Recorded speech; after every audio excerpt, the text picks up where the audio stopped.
บายดีทุกคน วันนี้เราก็มาฮอดอนุสาวรีย์ของลุงโฮจิมินห์แล้วเด้อเนาะที่เมืองวิ่งเนาะแขวงเมอานเด้อ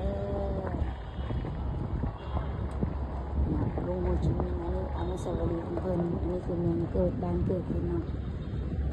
ถือว่ามีโอกาสได้มาแวะเบิ่งสวนสนุกสวนย่างเล่นเนาะที่บ้านเพิ่น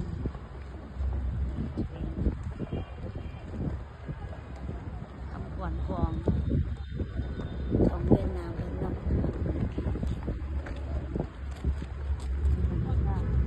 สดชื่นตอนนี้กำลังมาชมเบิ่งผู้บ่าวเวียดนามกำลังฝึกซ้อมความแข็งแรงดับเพลิงเนาะกำลังเนาะซ้อมกันเก็บโมงเก็บมันใส่บรรยากาศดีจริง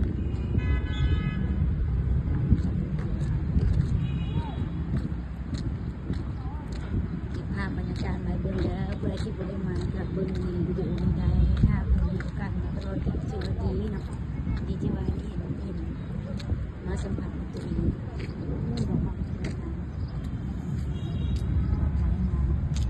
เจี๊ยบ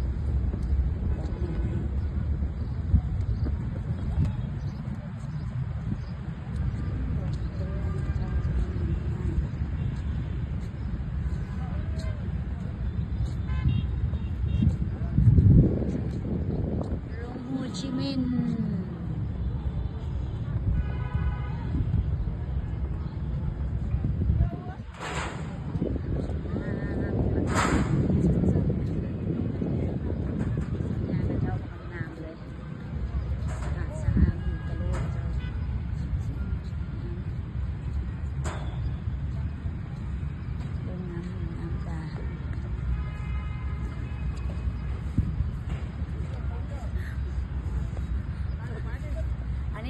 เป็นนางแบบพรีเซนเตอร์เนาะพรีเซนเตอร์ไทยโฮมให้ประธานแม่